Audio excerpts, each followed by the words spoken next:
Hello, my zebras and spoonies. Thanks for coming and hanging out with me today. I am glad that you're here.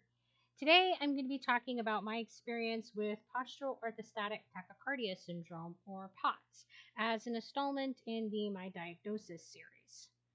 Let's start by talking about what POTS is. The diagnostic criteria is very simple: a heart rate increase of 30 beats per minute or more, or over 120 beats per minute within the first 10 minutes of standing in the absence of orthostatic hypotension. The simplicity of the diagnostic criteria is very misleading. For me, this is the physical diagnosis that is the most limiting. My POTS symptoms have a greater impairing effect on my daily function than any of my other physical diagnoses. So even though the diagnostic criteria are simple, the symptoms that come with it aren't. I have secondary neuropathic hypovolemic POTS, and this means that it is believed that my POTS is caused by another medical condition. In my case, that's my EDS. It is believed that the flexible and lax blood vessels allow blood pooling in the lower parts of my body, which cause or exacerbate the POTS. The neuropathic part means that I have neuropathy in my body that is believed to play a part in the autonomic dysfunction that contributes to the POT symptoms that I experience. And the hypovolemic part means that I experience low blood volume and low blood pressure as a result. And this also contributes to the POT symptoms that I experience. There are many types of POTS classifications that try to describe and explain the various symptoms in ways that patients are the same or different. There's no approved or universal classification system, though. Having POTS means that I am frequently struggling with symptoms of dizziness and lightheadedness. These symptoms sometimes progress to actually fainting. It is a real challenge when I'm trying to work. Every time I stand up, there's a chance that I will simply pass out because my autonomic nervous system isn't regulating my heart rate properly. There are things that I can do to help reduce the chances of this from happening. I consume high sodium diet, I drink a lot of fluids, and I wear compression garments. And these things help keep the blood flow going to my brain when I stand up, but they're not a 100%. POTS also causes me to have brain fog, and there are times that I have impaired focus, impaired memory, and a difficult time processing information. That can make it pretty much impossible to safely function as a nurse. There are times that I have to call out because of this symptom. Most of my job is about being able to rapidly and reliably process information. People's lives depend on my mind being clear. So, yeah, there are times that this symptom keeps me from working. The fatigue is brutal. There's no pushing through it. There's no coping with it. There just is no energy to do anything, and there's no compromising with that. This greatly limits the number of spoons that I get every day, and it's very frustrating. It is one symptom that I feel that I can't bargain with or negotiate around. If there's no energy, there's no energy, and there is nothing that you can do about it. Sometimes this means that I'm falling asleep while I'm trying to complete tasks, and sometimes this means that I simply don't have the physical energy to make my body move. But there is no way to work through or around that. Having energy is a requirement for getting things done. Without energy, nothing else happens. POTS causes pain. I get headaches because of the lack of consistent blood flow, meaning poor oxygenation to my brain. I use oxygen therapy while I'm resting to help with this, and it does reduce the amount of headaches that I get. I also get palpitations, which is the sensation of being able to feel your heart beating in your chest.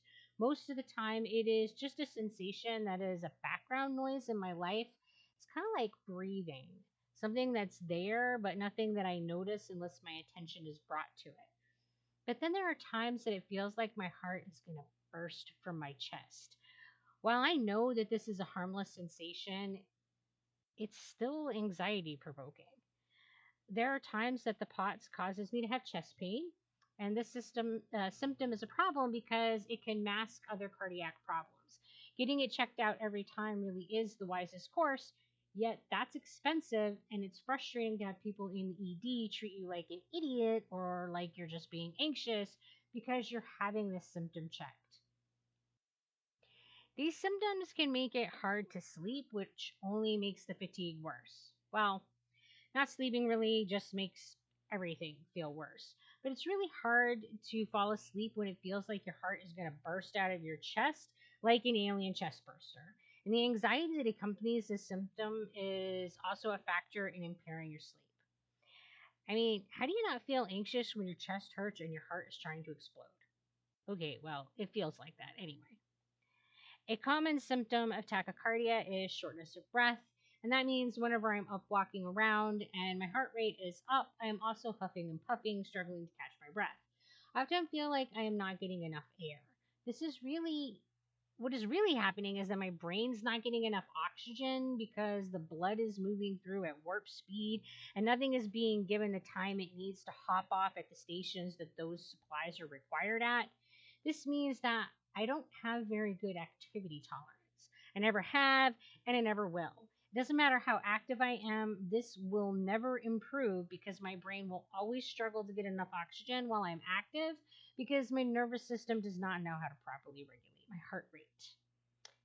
Feeling hot, eating, strenuous exercise, or having my period can make the symptoms worse. Just getting too emotionally excited can make things worse. Anything that triggers an adrenaline jump into my system can set off a cascade of symptoms because my body doesn't know how to properly regulate that adrenaline response. This means that there are times when I wake up from a sound sleep with my symptoms flaring because I had an adrenaline response to something that I was dreaming about. Taking a shower has become a difficult task. It means standing and being in a heated place. And these are two things that will set off my symptoms pretty much every time. This means that in order for me to safely take a shower, I need to use a shower chair and have a modified shower head so that I can constantly have access and control over the water. It also means that I need to take short showers. Then, after my shower, I need to rest. Because even with all those modifications, I am going to feel like I had a complete workout and I'm going to be pooped. I need to be mindful of my positioning because I experience blood pooling. This means that if I keep my hands or feet in a dependent position for very long, they are going to fill up with blood. And this means that they are not getting adequate blood flow. And once the old blood pools in, it will limit how much new blood can flow into the area. Not to mention, it will limit the amount of blood that is returning to the heart for the use for the rest of the body. And this is why my compression garments can be helpful. So yeah, POTS kind of sucks. Well, that's about it for my rambling today. So thanks for coming and spending some time with me. If you like what you're seeing in this video, hit the like button. It really does help. And until we talk again, you guys take care of yourselves. Bye.